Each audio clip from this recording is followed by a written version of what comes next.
అంటే ప్రమాదానికి ముందు ఏం జరిగిందో కూడా అమర్కి గుర్తులేదా డాక్టర్? గతంలో తనెవరో, ఏం చేసేవాడో, తనకి ఏం జరిగిందో ఇవేమీ అతనికి గుర్తులేవు.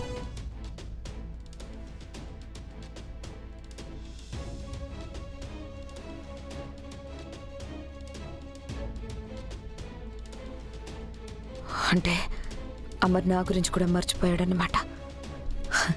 ఇది బాధపడాలో సంతోషపడాలో తెలియడం లేదే. అమరేంద్ర సార్ గతం మర్చిపోయారు అంటే మనోహరి బతికిపోయింది. ఆయనకు మళ్ళీ గతం ఎప్పుడు గుర్తుకొస్తుంది డాక్టర్? అది చెప్పలేం మేడం. ఒక వారంలో గుర్తుకు రావచ్చు, లేదా నెలలు సంవత్సరాలు కూడా పట్టచ్చు. అసలు లైఫ్లో ఏమీ గుర్తు రాకుండా కూడా పోవచ్చు.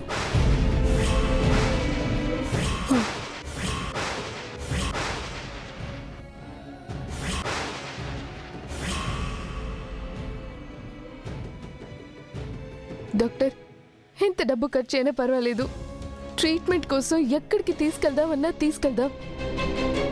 ఆయన మళ్ళీ మామూలు మనిషి కావాలి. మీరేం చేస్తారో చెయ్యండి. సారీ మేడం, దీనికి ట్రీట్మెంట్ అంటూ ఏమీ లేదు.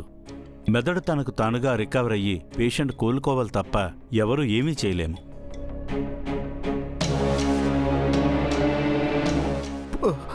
పోనీ సార్కి మేము గతం గుర్తు చేయొచ్చా డాక్టర్? ఆ తప్పు అస్సలు చేయకూడదు. ఎందుకు డాక్టర్?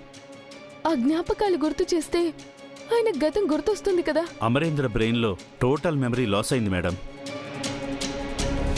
ఆ మెమరీస్ మళ్ళీ బ్రెయిన్ రికవర్ చేసుకుంటుంది.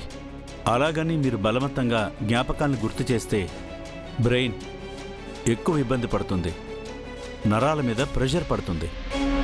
పేషెంట్కి బ్రెయిన్ డెడ్ అయ్యే ప్రమాదం ఉంది.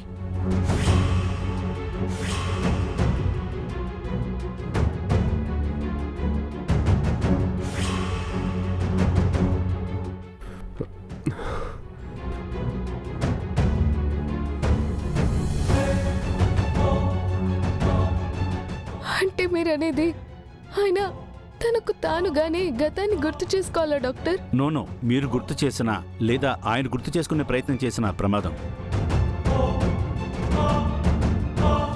నేనంటోంది బ్రెయిన్ తనకి తానుగా అంటే సెల్ఫ్ రికవరీ అవ్వాలి.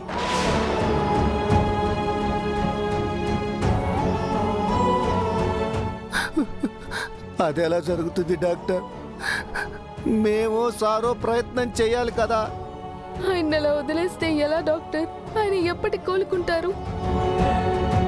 మీ ప్రశ్నలకి సమాధానం నేను కాదు, కాలమే చెప్తుంది. అమరేంద్రకు వచ్చిన డిసీజ్కి టైమే మెడిసిన్, టైమే ట్రీట్మెంట్.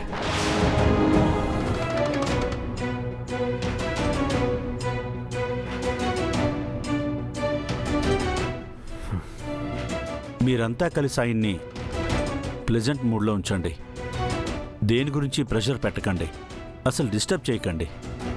సరిగ్గా చెప్పాలంటే ఇక నుంచి అమరేంద్రని ఒక పసిబిడ్డలా చూసుకోవాలి.